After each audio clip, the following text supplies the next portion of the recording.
Olá pessoal, tudo bem? Nessa aula eu vou dar início falando de ângulo de ataque. O que é o ângulo de ataque? É o ângulo formado pela corda do aerofólio com o vento relativo. Não deve ser confundido com o ângulo de altitude, que é formado pelo eixo longitudinal do avião com o horizonte. A figura 7.13 mostra três aviões com o mesmo ângulo de ataque, porém com diferentes ângulos de altitude. Então nessa figura aqui 7.13, eles têm o mesmo ângulo de ataque. Isso ocorre por quê? Por causa do vento relativo. Você percebe que nessa imagem aqui o vento vem de cima, vem descendente. Nessa do meio ele vem reto, né? Reto de proa, horizontal. E nesta última aqui ele vem ascendente, ou seja, de baixo para cima. Então o ângulo de ataque é o ângulo formado pela corda do aerofólio com o vento relativo, tudo bem? Outro ângulo importante é o ângulo de incidência, que é formada pela linha de corda do eixo longitudinal do avião. Ou seja, nessa figura aqui 7.15 tem a linha de corda e o eixo longitudinal, que eles vão se encontrar e quando eles se encontrar vai formar o ângulo de incidência. Então o ângulo de incidência tem relação com a linha de corda e o eixo longitudinal do avião. O coeficiente de sustentação mede a habilidade do aerofólio em produzir a sustentação, isto é, produz diferenças de pressão entre o intradorso e o extradorso. Então é com o coeficiente de sustentação que nós sabemos a quantidade de sustentação que aquele aerofólio pode obter.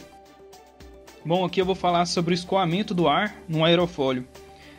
O número 1 seria os filetes de ar, que está vindo em direção ao aerofólio.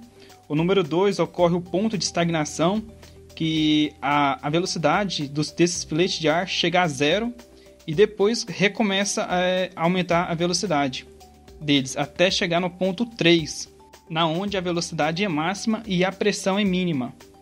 Do 3 ele vai para o 4, que na onde ocorre novamente o ponto de estagnação, ou seja, a velocidade cai para zero e de lá ocorre o turbilhonamento deste filete de ar.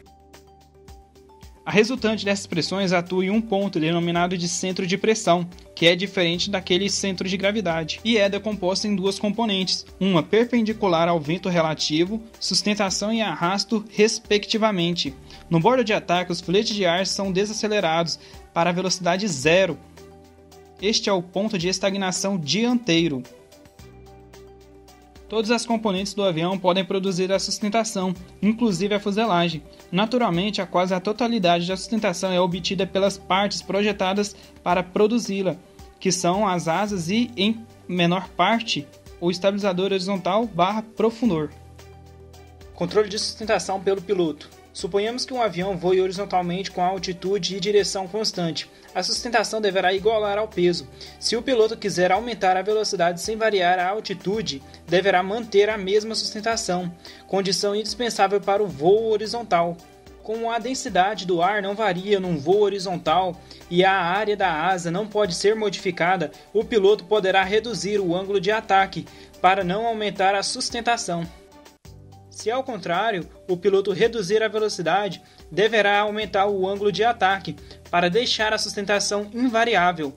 Assim, a redução da velocidade do avião corresponde a um aumento do ângulo de ataque e vice-versa. O escoamento do ar em torno do aerofólio é modificado quando varia o ângulo de ataque. Para a maioria das situações de voo, o princípio de Bernoulli se aplica a quase a totalidade do extradorso da asa. O aumento da velocidade significa a redução de pressão e vice-versa. O aumento da velocidade do extradorso provoca uma redução de pressão, gerando a sustentação.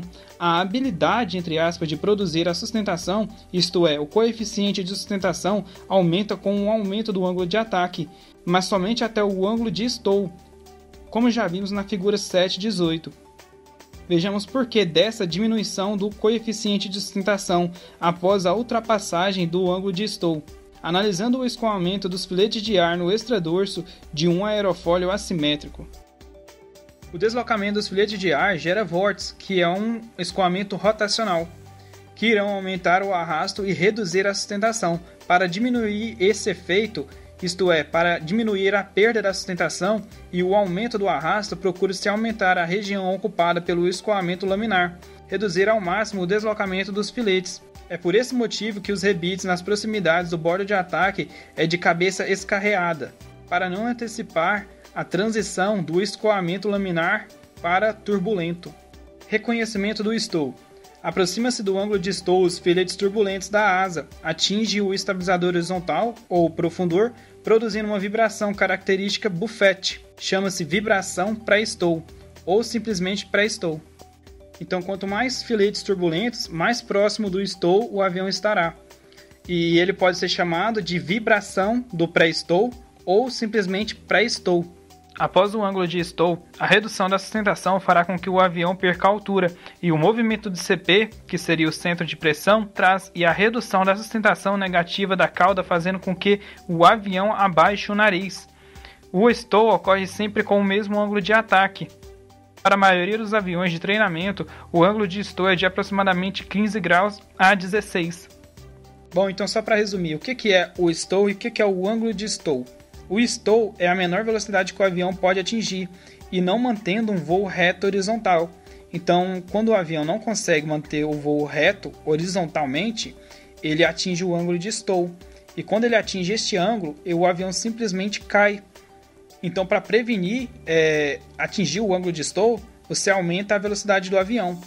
Mas também o stow pode ocorrer em alta velocidade, quando você aumenta exageradamente o ângulo de ataque. Isso faz com que os filetes de ar se descolam antes de chegar no bordo de fuga e assim atingindo o stow. E o ângulo de stow seria quando você aumenta exageradamente o bordo de ataque, fazendo com que entre no stow, no pré-stow, para depois entrar no stow. Então a conclusão é a seguinte: o stow ocorre com diferentes velocidades, de acordo com o peso e o fator de carga do avião, porém sempre com o mesmo ângulo de ataque, ou seja, para estolar não é necessário que o avião esteja com o nariz alto e velocidade baixa, como é usual nos treinamentos. Então o que influencia no stow é o peso e o fator de carga. E cada avião possui um ângulo de stow definido.